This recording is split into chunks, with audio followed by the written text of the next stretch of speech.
But when they started nailing Jesus to the cross, both of my kids crawled up in my lap, and my oldest one was tapping me, "Daddy, why are they doing that to Jesus? Why are they doing that to Jesus, Daddy?" We're not showing you that image of the cross because that image of the cross has created in our own culture this sense of shame and guilt and pointing to the bloody, beaten body of our Lord nailed on the cross and say, "See what God did for you. What are you going to do for Him?" That's manipulative. We don't show you that. An Orthodox icon of the crucifixion of Jesus is pristine. You might get a few trickles of blood from His side and a few trickles of blood from the crown of thorns, and maybe a trickle of blood from the holes in His hands and feet. But that's it. You don't see this gory, bloody mess on the cross, because that, brothers and sisters, can sidetrack you into sentimentality and nostalgia. If you're trying to run a marathon, what do? You get up in the morning at 4 o'clock in the morning and you practice for several months ahead of time. You sacrifice to that goal.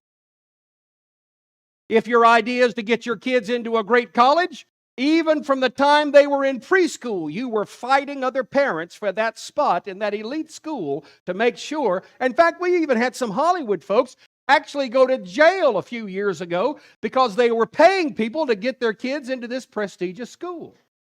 You will sacrifice to what you love most all the time, in every situation in your life. Today, the church holds up for us the cross of Jesus. Now, it is not the crucifixion depicted in the Passion of the Christ. That's not what we show you today. We don't show you something to make you sentimental or feel bad. We don't show you the bloodied, beaten body of our Lord Jesus. I never will forget the first time we watched a movie when my littlest ones were itsy bitsy, and they got to the point where they were crucifying Christ. Now, this wasn't the Passion of the Christ. This was one of the old 1950s, really classy Hollywood movies. You know, the ones that made up stories as they went along about the robe and all that kind of stuff. Great fun. But when they started nailing Jesus to the cross, both of my kids crawled up in my lap, and my oldest one was tapping me, "Daddy, why are they doing that to Jesus? Why are they doing that to Jesus, Daddy?"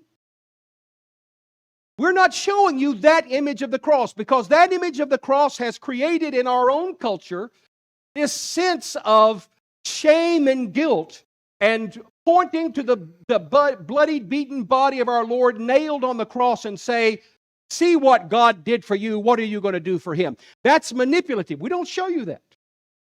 An Orthodox icon of the crucifixion of Jesus is pristine. You might get a few trickles of blood from His side and a few trickles of blood from the crown of thorns, and maybe a trickle of blood from the holes in His hands and feet. But that's it. You don't see this gory, bloody mess on the cross, because that, brothers and sisters, can sidetrack you into sentimentality and nostalgia and shame and guilt. And that, my angels, has never produced a truly mature Christian person in the history of the human race. What we show you is this is the amount of love that God has for you.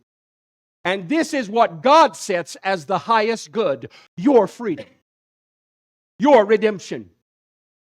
You're set free of the power of mortality to lie to you and to make you set the two small things as the highest good in your life. The selfishness and self-centered narcissism that says, "I've got to go for all the gusto I can because I'm only going around once in life." This morning, the church shows us the cross and says, this is the highest good for God: your freedom.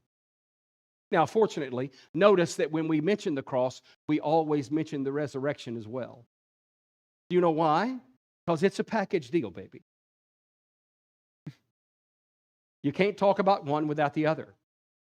You ain't getting to the resurrection. Ain't nobody getting to Easter without going through Calvary. Calvary is the hill that Jesus died on, for those of you who didn't get that illusion. You got to go through Calvary to get to the resurrection. But you ain't going to get to the resurrection without going through Calvary. They come together, because there's no way that God is going to say, "This is how much I love you," and put a period at that. No. God is going to put an ellipsis at the end of the cross and say, this is how much I love you. Stick around for Acts 2.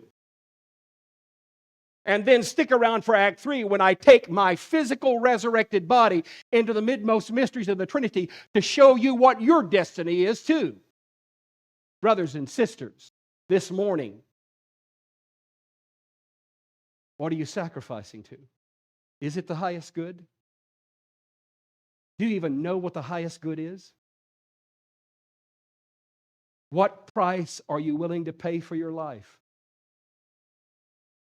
Today, God shows us what price He's willing to pay.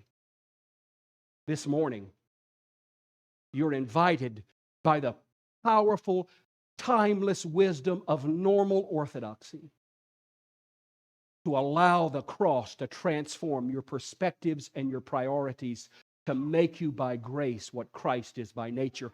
Nothing less is what's being offered to you today. If you have the courage.